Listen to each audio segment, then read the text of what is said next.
حضور علیہ السلام فرمائے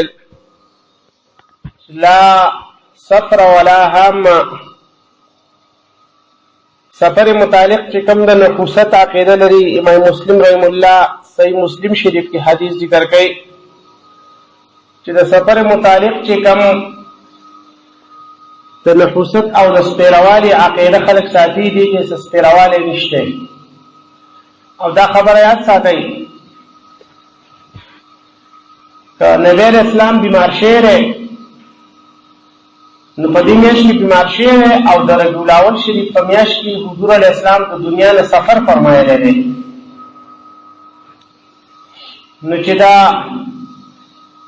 بیماری په وجه باندې سفر ته د نحوست او د سپیروالي نسبت کیږي نو پکار خدا دا چې بیا ربیع الاول شریف ته هم دغه میاشت ویل شي حالانکه دا خو تقریبا د امت مسلمه متفقه خبره ده چې ربیع الاول شریف چې الله جل جلاله ډیر زیاته منوره میاشت پیدا کړله برکتي میاشت او شیخ عبدالحق محدث دهلوی رحم الله فرمایي چې د رمضان شریف د ليله القدر د شپې په نسبت باندې پر ربیع الاول کې چې کوم بار ربیع الاول نه د دولسمې د دې ربیع الاول د میاشتې کم دولسم تاریخ ته چې حضور علیہ السلام د ولادت مبارکت ورځ ده هغه دا موږ د ليله القدر نه هم قیمتي ده ځکه موږ ته رمضان میلاو دی که موږ ته ليله القدر میلاو دی که موږ ته څه هم میلاو دي نو دا د حضور د برکت میلاو دي او حضور علیہ السلام په دې میاشت کې په دې ورځ راغلی دی زما مقصد دا دی چې که د بیماری په وجه باندې څوک سفر ته د سپیروالي او د نفوست نسبت کوي تو بیا خو ربیع الاول تم پکارو حالانکه ربیع الاول ته خدا نسبت نشته نو لہذا دا غلطه خبره ده چې سفر یې حضور علیہ السلام بیمار شوی بیماری حق ته په دې میاشت کې بیمار شوی په آخري ورځو کې بیا د ربیع الاول شریف د اوله خور چې ورته موږ وایو په دغه میاشت کې حضور علیہ السلام وفات شو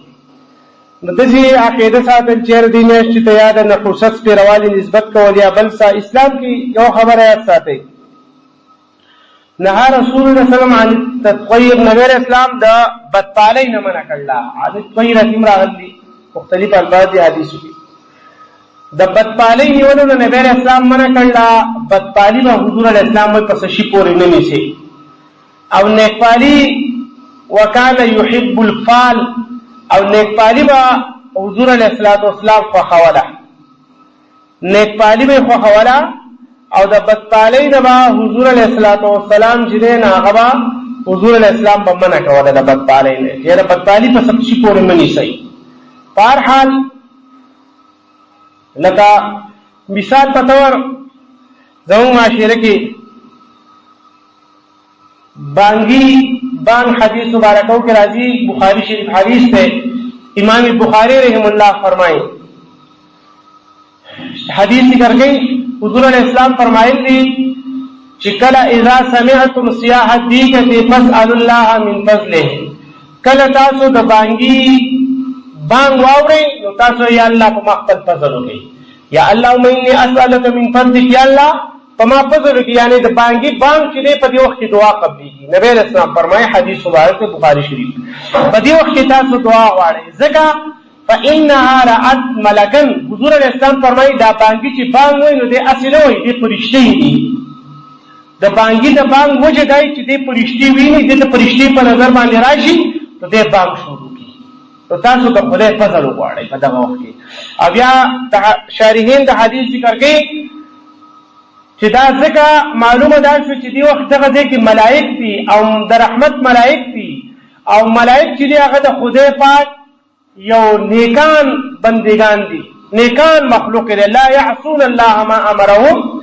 ويفعلون ما يؤمرون چې خدای وتسوي شو بس اقمني فرشتو کې بیا خاطی خو خبر نه سو حکم د الله تعالی وشي لا يعصون الله ما امرهم جو چرته د الله تعالی د حکم نافرمانی چې هغه دي فرشتو نه کړی او نه کوي خو بس د خدای حکم او فرشتہ تابعدار ځینې خلک غلطه خبره کوي یاره شیطان چې دا د فرشتو استاد دا غلطه خبره ده فرشتو په استاد یې معنی څنګه هغه پټای نه چې الف با تا سا شیطان تناسو چې ماته سبق وایا نه شیطان دا د خدای یو مخلوق دی، خدای په خپل عبادت باندې او په خپل کمال باندې دومره ترقی ته رسېدلی چې د فرشتو سره به یو ځای پاتې کېدو. دا نه چې دی فرشته او نه د فرشتو استاد، د فرشتو استاد داري که الله تعالی دی، الله ورته هر څه ښوولي دي. نو مقصد دا دی د خبرې. او ځکه اوله سپاره کې چې کله آدم علیه السلام پیدا کړ الله تعالی، هغه د علم ورکړ، فرشتو ته هغه علم نه ورکړی. نو فرشتو ته انبئوني باسمائها، دې ټول څیزونو نومونه راته ووایه. نو فرشتي ورته سب عرض کوي، قالوا سبحانك لا علم لنا الا ما علمتنا انك انت العليم الحكيم. یا اله العالمین موږ سره حق علم دې کوم چې تا را کړی دی، دا نه زمونږ د شیطان نه زده کړلی دی ابلیس نه. نه تا چې کوم علم را کړلی حق علم زمونږ سره دی، لا علم لنا، نو علم زمونږ نشته دی. داسې دا خبره غلطه خبره ده چې شیطان د فرشتو استاد و. داسې چا مشوره کړې ده، استادي پکې ده نه ده کړې. دی صرف هغه په خپل عبادت دغه مقام ته رسېدلو چې د فرشتو سره به یو ځای پاتې کېدو، جنتونو ته به ځو، دومره کاله د عبادت کړی.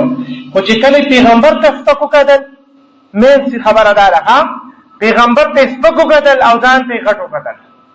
آدم علیه السلام ته خلقته من نار وخلقتني من نار وخلقته من طين.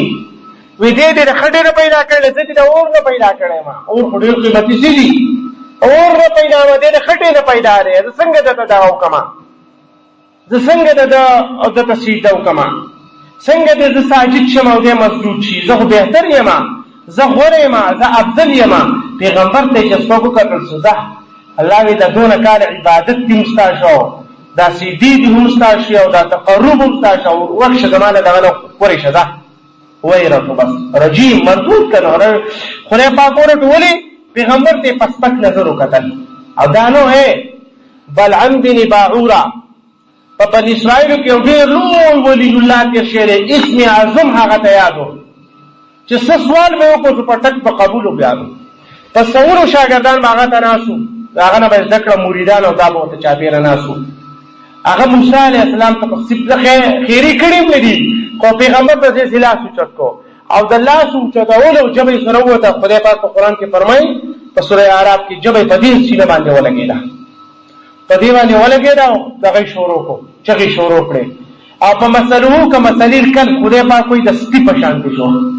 ګوره انسان سره ګوره بیا عالم او خدای پاک ونه څو وسپې دي جوړ سسته. مثال د سپي شو ان کتب عمله کې نوم د بس جبر واسي وان تتركه يلهث ان تحمل عليه يلهث او تتركه يلهث. کتب عمله کې سم جبر په راوست لیونه او کسته لیونه په خدای پاک ته لیونه په وي مثال د لیونی سپي شو، کافر د دنیا نه ده. لا خبره ختم شو، ولی پیغمبر ته سپک کتلی. دا ډېر خلک چې هغه د پیغمبر علیه السلام ته سپک وکتل، نو بس خبره لاړه ختم شوه. اصل چیز هغه ادب دی، د پیغمبر تعظیم دی، هغه ته په اوچت نظر کتل دي. د هغه هر عمل او هر معجزه چې د هغه په ادب باندې څه کول دي. حضور علیه السلام یو کس روان دی، ابن جوزی ذکر کوي په خپل کتاب کې. حضور علیه صحابه کرامو ته راځي کړه محفل ته، حضور علیه السلام صحابه سره ناشته. هغه عزت ته نه موافق، خپل عبادت کوم وای، خپل عبادت کوم د نبی اسلام ته وزګاری ما اساس په خپل یو قزوله. حضور علیه السلام صحابه یو صالحي ویلا شری مر کیندا اچ دا په مانځو راځي د شي جړاګانی کوي دونه ګیره دا جړاګانی کوي اته چرته وشل شم. بل صحابه ولې په سیده پروت دی جاړي. هغه دریم صحابي چې تاسو کتابیا موږ نومړ وکړه هغه تلو. هغه نبی سامي دا د دنیا نه دته قوم نه بده خلک پیدا کیږي چې د اسلام نه مکمل وتی خبره به ختمه کافر وي. پیغمبر د سپګوري چې زماده تاجت نشته لري ځان نسکومه. او نو مقصد دا دی چې پیغمبر ادب داغه په مخ کې عاجزي. نو هغه ابلیس خبره میکولا. ابلیس چې نو هغه د فرشتو استاد نه دی، بس تاسو په خپل غټ مقام ته رسیدل، لا تباہ او برباد شو. نو ملائکه خدای پاک دې نیکان بندگان دي، نیکان مخلوق لري. نو دا د خدای نه فرمانی نه کوي. نو د بخاری شریف شارحین بخاری شریف پاشم دي مشکاتو وای د دې معلومه شو چې د نیکانو خلکو په خوا کې دعا قبليږي. ويؤخذ من هذا استحباب الدعاء عند حضور الصالحين چې کوم د نیکان خلک یې هلته دعا قبلېږي. نو ځکه نبی علیه السلام څه تعلیم او تعالی راکړو حدیث کې وایي بانګي چې کله بانګ ووایي نو تاسو د خدای نه سوال وکړئ په دې وخت کې دعا قبلېږي. شی به ورته نه وایي. دی به مطلب دا دی چې بانګي په دغه وخت کې شړې نو دی به ولي نه بس شي بانګ وایي نو ته به ته غوږ کېږې په دغه وخت کې د خدای پاک نه د خدای فضل غواړه. دغه دی کې ملایک دي د خدای پاک او دعا قبلېږي په دې موقع باندې. او کله چې دا خر اواز واورئ نو نبی رسول الله تاسو وای اعوذ بالله من الشیطان الرجیم. اعوذ بالله وای ذکر اعوذ بالله وای فانه را شیطانا دې په دې وخت شیطان ویني.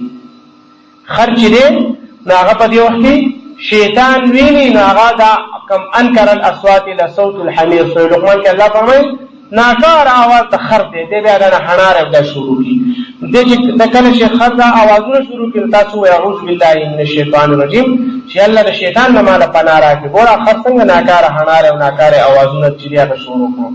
نو بهرحال زما مقصد دا دی چې بدپالي چرګې ځینې خلکو چرګې بانګ وویل که بانګ وویل څه ګنهګار خو نه شوه چې خامخا به اوس مړه کېږي یا به یې لالی دا ضروري دی تاسو سړی لالی جدا مسله ده خپل ځان خو لکه داسې عقیده ساتل چې که چرګې بانګ وویل دا څه دوه خبره نه ده څه ناروا خبره نه ده شوې یا په هغې کې څه ممنوعیت او منوالی دغه چې دی هغه نشته دی.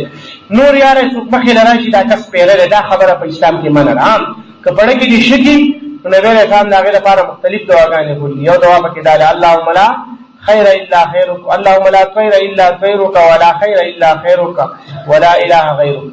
یا الله بدپالي هم نشته ته چې څه کوې حق کېږي تا نه چې څه مقرروي او نیکپالي ما کړی چې ستا خیر ما کړی چې ستا نه مقرري او ستا سره هېڅوک شریک نشته دی. وایي دا دعا ووایه.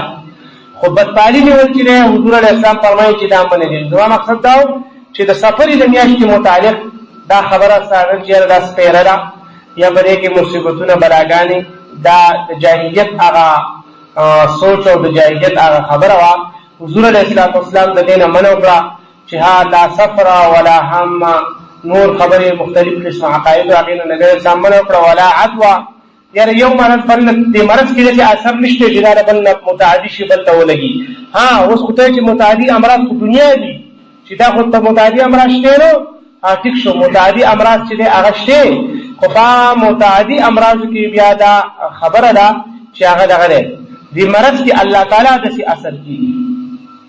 الله تعالی په دې مرض کې داسې اثر کېږي چې دی بل ته واوړي. مرض په خپله چې دی هغه نشي متعدي کېدی په خپله چې دی هغه نشي بدلېدی. نو دا سپېروا درګې ولا حول ولا قوة الا بالله العلي العظیم د دې وخت کول پکاري. یا اللهم لا طیر الا طیرک ولا خیر الا خیرک ولا اله غیرک. دا دعا چې دا ویل پکار دي. او مطلب دا دی د سفرې د میاشتې متعلقیانو تاسې د نفوست خبره کول چې دی نه د نیکپالۍ خبره کولی شي چېرې د دې انسان په برکت خدای پاک دا کار وکړو د ده په دعا باندې دا کار وکړو دی راغی زمونږ دا کور منور شو زمونږ محفل منور شو دا ویلی شي.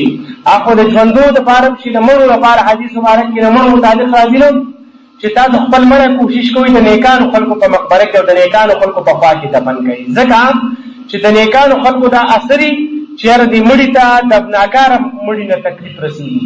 د باندې هر دیم عذابي نو څوک چې ستا ناکاره ګاونډي په ګاونډي ناکاره سړی راشي نو هر ټیم د هغه انسان ته تکلیف نه وي او چې ښه ګاونډي شي انسان په خوشحاله وي. نو دغه رنګې ښه په قبر کې هم ښه ګاونډ نبي علیه السلام وایي ګورئ کوم ځای کې ښه ګاونډي د هغه نه دی دا بل مرده چې دی په هغه باندې راحت وي نو ته دې هم خوشحاله وي. او چې کوم ځای کې ناکاره ګاونډي ناکاره مړه پروت وي په هغه عذابي نو دې بل مړي ته هم د هغه نه تکلیف یا مستغږي. نو ځکه وایي تاسو خپل مړي کوشش کوئ په ښه ځای کې. ځکه موسی علیه السلام بخاري شریف کې روایت راځي چې موسی علیه السلام چې دی هغه د ملک الموت سره اول خبرې وشوې هغه وایي ستا وخت پوره شوی دی هغه سره خبرې اترې په هر حال په هغه باندې ګزار وکړو په ملک الموت په عزراییل علیه السلام باندې موسی علیه السلام چې څپېړه وتمبوله هغه واپس لاړ الله تعالی ته. په هر حال مختصرا دا چې بیا موسی علیه السلام له اختیار ورکړو د غوی په شا باندې لاس کېږده چې څومره ویښته دې د لاس لاندې رالو د هر ویښته په بدله کې بدله ورځ نو هفته نو میاشتو کال عمر درکوه او د لاس او غټ غټ لاسونو په هغې لاندې خو په زرګونو ویښته راتلو زه دومره عمر بدله درکمه. خو موسی علیه السلام وایي بیا هم مرګ دی او الله نو ځان ته غواړي اوس تانه ساله خو عزراییله یوه خبره ده ګورې ګوره خلک دي که نه مونږ به څه کړي. موسی علیه السلام ورته څه وایي عزراییله دلته به رانه سارانې دې کې رانه ساوانه دي صبر وکوئ زب زم زم زم زم چې ورسم بیت المقدس ته، بیت المقدس ته دومره نږدې شم چې رمیتم بحجر، چې په دې ګټ لاس باندې ورته داسې ګټ چې دی دا ورته رسي، هلته به رانه ساوالې، هغه ځای کې به رانه ساوالې، ازرایل دلته به سا نه الې، هغوی صحیح ده بالکل کوم ځای هلته به والم. موسی علیه السلام روان شو زی زی زی، چې کله بیت المقدس ته دومره نږدې شو، دی خو په میدان تهل کې و که نه، چې هغه ځای ته کله دومره نږدې شو چې بیت المقدس ته ټیکان یې رسېدو، هلته د موسی علیه السلام وایي دلته رانه ساواله، ځکه پیغمبر چې کوم ځای وفات شي هلته د هغه قبر وي. نو ته وایي دې ځای کې هلته چونکې ولې وایي موسی علیه السلام ولې د دغه ځای خوښ کړو؟ نو امام بخاري رحمه الله فرمایي باب یې ښودی وی چې د هغې وجه دا وه دغلته ټول انبیاء کرام دي، نیکان خلک دي. په شام په علاقه باندې د فلسطین په علاقه اکثر نه بلکې په زرګونو ملایکه دغه چې دي د انبیاء کرام چې دي په زرګونو باندې دا د شام په ځمکه ده، دې ته د انبیاء کرامو سرزمین وایي، ها د انبیاء کرامو ځمکه ورته وایي. نو موسی علیه السلام دا خوښوله چې د دې نیکانو خلکو په خوا کې زما قبر راشي، د نیکانو خلکو ځکه نبی دغه به هم دوا کولی. بخاری شریف حدیث ته حضرت عمر فاروق رضی الله تعالی عنه به دوا کوله، اللهم ارزقني شهادة فی سبیلک ووفاة فی بلد حبیبی، خدای مرګ ته شهادت غواړم خو بل ځای مې مرګ نه دی پکار، شهادت غواړم خو بل ځای نو تقل ته راله مرګ راکړي په دې مدینه منوره کې، او هلته چې په خنجر ووالی شو مور بي بي پسې کس لیږي چې د ستا خوښې د حضور په خوا کې مال زیات راکړي چې دلته زه دفن شم. هغې دا مې ځان نه پرېښه، یو مې خاون او بل مې والدي محترمه، خو ځه چې ته نو عمر فاروق صاحب ته زه انکار نه شم کولی، بس هلته د حضور علیه السلام په خوا کې چې دی هغه دفن شو. نو هر حال نیکان خلک په خوا کې، نو مطلب دا دی په د نیکانو خلکو په دغه باندې نیکپالي نیوی شي چې ته نیکان خلک دي رحمت راولېږي، دا خو بدپالي چې دا هغه د چا متعلق نیول چې دي په اسلام کې منې، الله دې د عمل کولو توفیق راکړي. اللهم صل على سيدنا ومولانا محمد وبارك وسلم وصل عليه. اللهم ربنا آتنا في الدنيا حسنة وفي الآخرة حسنة وقنا عذاب النار وتوفنا مع الأبرار يا عزيز يا غفار. وصلى الله تعالى على خير خلقه. سورة